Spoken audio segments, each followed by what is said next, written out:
तो मैं बस समाज में ये चीज़ स्टैब्लिश करना चाहता था कि काम अपने आप में कोई ख़राब नहीं होता। जब तक वो आदमी अपने काम कर रहा है, कमा रहा है, खा रहा है, तो क्या फ़र्क है। ये चीज़ थोड़ा समाज को अपना माइंडसेट बनना चाहिए। जब मैं आईएएस में बन गया तो जिस व्यक्ति ने मुझे घर से निकाला था ना, वो उनको तो भूल भी गया होगा, बिकॉज ही यूज्ड टू करे। वो सबसे पहले आए थे, कहते मैं तो पहले ही श्योर था लड़का जरूर कुछ बड़ा बनेगा। तो ऐसा होता है, ऐसा होता है, ये सभी के साथ होता होगा। तो जिंदगी आपको बहुत तरह के रंग दिखाएगी।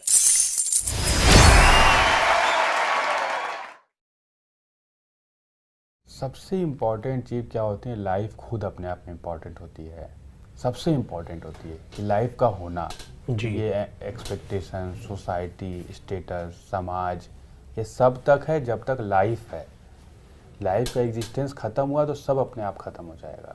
ये तो कभी सोचना भी नहीं चाहिए। मतलब मैं तो कभी नहीं मानता कि अब चूँकि अब मैंने एक फेज पहले भी बिताया, अब सर्विस में भी 13 साल हो गए हैं, 14 साल होने वाले हैं।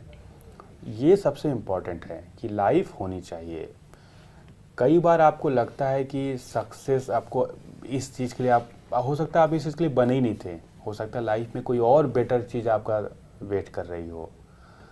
ये अब क्या होता है, जो लोग एग्ज़ाम में आते हैं 24 साल, 25 साल, 26 साल, हमेशा ही आपको रहेगा इशू कि आप आए हैं तो उस टाइम एनर्जी बहुत रहती है, बहुत आप एंटिसिपेट कर लेते हैं, डिप्रेशन आ जाता है। लेकिन लाइफ फुल ऑफ सरप्राइजेस है।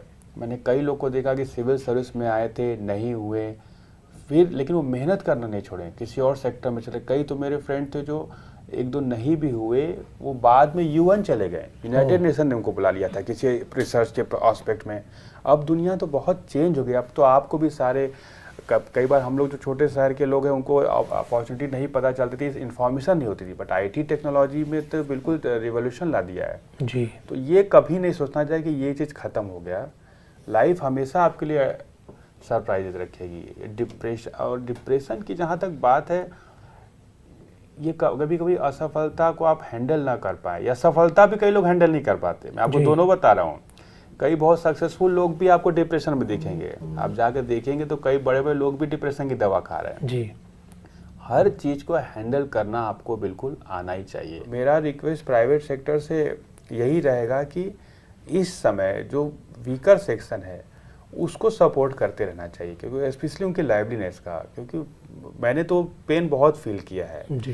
कि कभी फादर का अगर रिक्शा मेरे कई बार चोरी हो जाता था, तो एक बार चोरी हो जाता तो कितने दिन तक हम लोगों के लिए तो it was a tough time.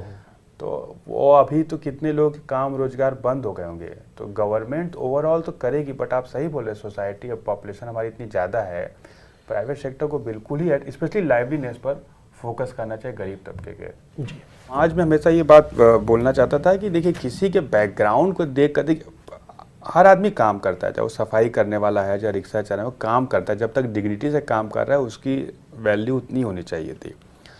अब क्या होता है, किसी को आप नीचे बस इसलिए ले जाते हो कि वो ये स्पेसिफिक काम करता है, वो गलत है। कोई चोरी किया तो आप उसको गलत बोलो, समझ में आता है। किसी का काम खराब, देखिए अब वही है, वही रिक्शा था, वो आइडेंटिटी मेरी घर के पहले भी था, आज भी है, तो वो काम अपने आप में तो खराब नहीं था। अब उसी को लोग अप्रेस करते हैं, पहले उसी को दूसरे निगाह से देखते थे।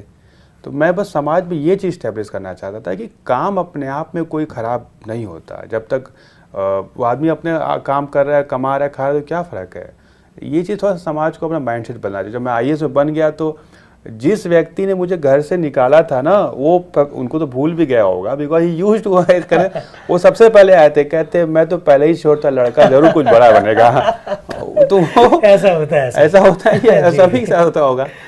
तो जिंदगी आपको बहुत तरह के रंग दिखाएगी लाइफ। मैं पूछ ही लेता हूँ आपसे, अभी सर टाइम है, समालोचनात्मक व्याख्या करनी है आपको सर। एक खबर थी, आईएएस बेटा घर लाया आईपीएस बहू। ये मतलब सर, ये लाइन मैंने खबर पढ़ी है सर आपके बारे में। नहीं देखिए, शादी क्या होता है ना कि हर लाइफ के हर एस्पेक्ट का एक अलग रीजनिंग होता है। जब आप शादी करते हैं तो क्यों करते हैं, शादी दो लोग ऐसे करते हैं जो एक दूसरे को जानते हैं या समझते हैं। वो लव मैरिज भी हो सकती है, अरेंज मैरिज भी हो सकती है, क्योंकि आपको लाइफ में एक पार्टनर चाहता है।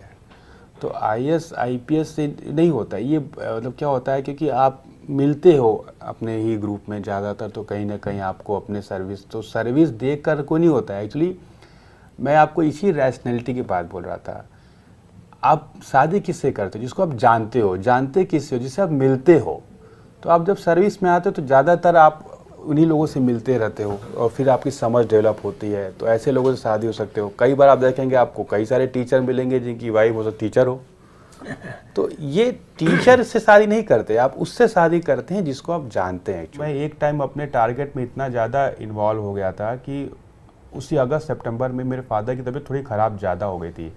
तो मेरे सिस्टर ने उसमें फ़ोन किया था, हालांकि वो अवॉइड करती थी कि थोड़ी तबीयत ख़राब है। तो मैंने मतलब उस टाइम मेरा और मेरे टारगेट के बीच में कोई नहीं था, कोई भी नहीं था। जो लोग मेरे लिए बहुत सेक्रीफाइस करते हो, आपको लगेगा कि चीज़ गलत है, लेकिन उस टाइम भी मैंने बोला था दीदी कुछ भी हो जाएगा मुझे दोबारा फ़ोन मत करिएगा, क्योंकि अभी अक्टूबर में एग्ज़ाम है। अब मैं मतलब किसी के बारे में भी नहीं सोच पाऊँगा। तो अब मैं आपको बताता हूँ कि मैंने उसमें इतना थॉट प्रोसेस नहीं था। और ऐसा नहीं होता कि हर इंसान में हर क्वालिटी हो जाए, इसीलिए आप अगर कमी भी निकालेंगे तो आपको किसी के अंदर भी कमी मिलेगी, कि होना भी चाहिए। मेरा मानना है कि इंसान है तो उसके अंदर कमी। मैं अपने टारगेट को लेकर इतना कमिटेड था कि मैं मतलब मेरे अंदर इतना दिमाग आ रहा था कि कुछ भी हो जाएगा तो 10, 12 या 13 दिन भी मैं अब स्पेयर नहीं कर पाऊँगा, क्योंकि अब मतलब मुझे लगता था कि अब ये एग्ज़ाम है या टारगेट है या मैं मतलब इट वाज सिनोनिमस कि अगर ये एग्ज़ाम भी नहीं हो पाया तो मैं भी नहीं रहूँगा। बहुत ही कोरिलेट हो गया था। एक इंसिडेंट था, आई एम श्योर कि लाइफ में होता होगा सभी के साथ कभी ना कभी, लेकिन मेरे साथ जल्दी थोड़ा हो गया था। तो मैं नॉर्मली तो अपने एरिया में मैं पढ़ता, मुझे लोग जानते कि मैं पढ़ता था, लेकिन अब हम लोग का जो एरिया था वो थोड़ा वो इंडस्ट्रियल एरिया है वाराणसी का, वहाँ साड़ी का बिजनेस चलता है। तो एक बहुत अमीर लोग भी वहाँ बहुत रहते हैं और बहुत गरीब लोग भी रहते हैं, जैसे किसी भी बड़े एरिया में होता है कि साइड में कुछ बहुत लोग रहते भी हैं। तो मैं खेलते खेलते किसी के घर चला गया था, तो वहाँ मैं एक लड़के से मैं खेलने लगा था। फिर मुझे कुछ समय बाद उसके फादर आ गए थे, तब उन्होंने पूछना शुरू किया था कि कहाँ बिलोंग करते हो, किससे तुम बिलोंग करते हो, कौन फादर है। तो तब मैंने उनको बताया अपने फादर के बारे में। तब वो बहुत गुस्सा आ गए थे, एग्रीवेट हो गए थे कि तुम उस एरिया से आके हमारे घर में कैसे हमारे बच्चे के साथ खेल रहे हो। तो थोड़ा उनका रफ व्यवहार था, मतलब क्लास 6 के हिसाब से। तो मुझे उसमें बहुत ज़्यादा ही मेंटली शॉक लगा था कि समाज में ये भी एस्पेक्ट एग्जिस्ट करता है। तब मैं वापस आ गया था अपने घर पर और किसी से बगल में पूछा था कि कौन सी चीज़ करनी चाहिए जो मेरा भी स्टेटस समाज में ठीक ठाक हो जाए। तो उस समय उन्होंने बताया कि बिजनेस कर सकते हो जिसके लिए तुम्हारे पास पैसा नहीं है, and in lighter mode he set किया तो तुम IAS बन सकते हो। तो मैंने सोचा कि अच्छा पैसा नहीं है तो मैं IAS ही बनना ट्राई करूँगा, क्योंकि मैं मेहनत कितना भी कर सकता था। क्या बात। तो जो ऑप्शन अवेलेबल था मेरे पास, मैंने उसको चूज़ किया था उस टाइम। तो ये एक रीज़न था। एक्चुअली 6th क्लास में IAS बनने को सोचा था मैंने तभी से। सर आपने बहुत खूबसूरत बात कही कि कभी कभी ऐसी कोई वेदना हो जाती है जो आपको प्रेरणा देती है कुछ आगे बढ़ने की। सर जब आपका बचपन में इस तरह का इंसिडेंट हुआ था तो उस समय आप एक ऐसा विकल्प भी चुन सकते थे जो आसान हो।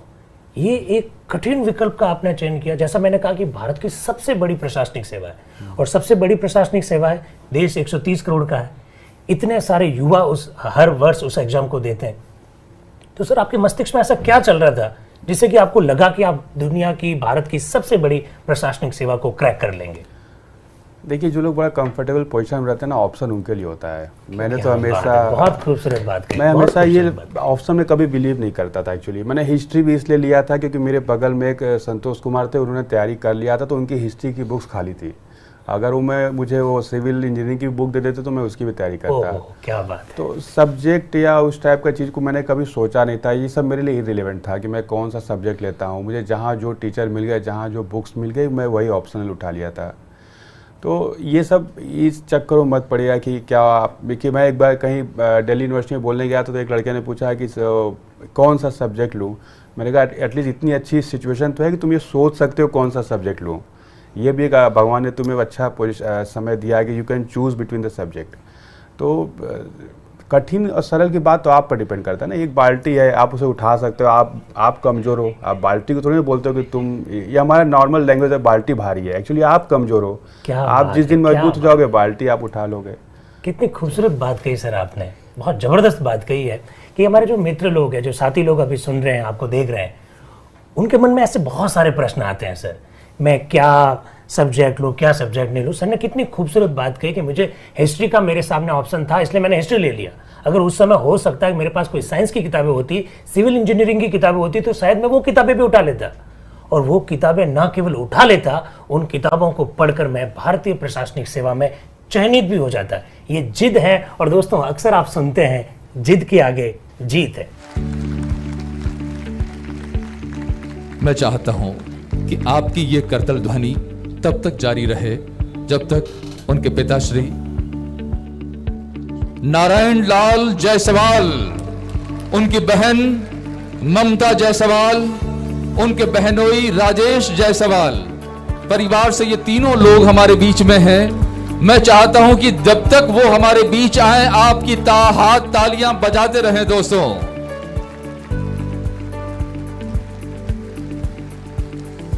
दर्शन कर लीजिए इस शख्स के, ये वही शख्सियत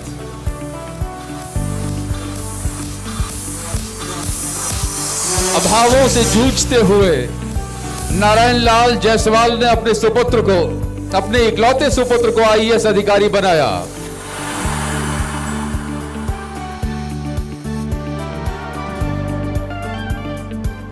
श्रीफल आदरणीय ओझा साहब के करकमलों से नारायण लाल पंचारिया साहब साफा बंधवा कर, जोधपुरी पेज का साफा बंधवा कर आपका अभिनंदन कर रहे हैं। शॉल आदरणीय गुलाब चंद जी कटारिया साहब, राजस्थान के आदरणीय गृह मंत्री। प्रोफेसर वासुदेव जी देवनानी साहब, शिक्षाविद और राजस्थान के शिक्षा राज्य मंत्री।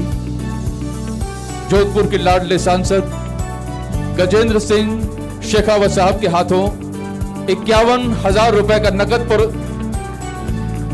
प्रोत्साहित करने हेतु यह राशि, प्रोत्साहन राशि।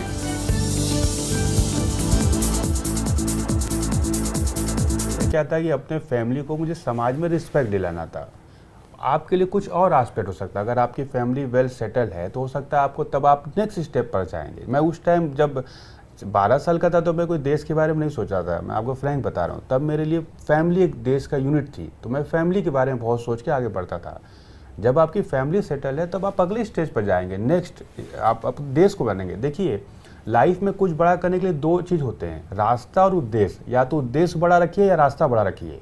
एक चीज़ तो आपको बहुत बड़ा बनाना ही पड़ेगा। अगर आपका रास्ता, अगर आप जैसे क्या कहते हैं, आपका जो प्रोसेस है वो बहुत बड़ा आप महान बनाइए कि कुछ ऐसा प्रोसेस, आप तरीका ही ऐसा अपनाएं जिससे आपका टारगेट, आपका जो लाइफ में कुछ रिलेवेंट आ पाए।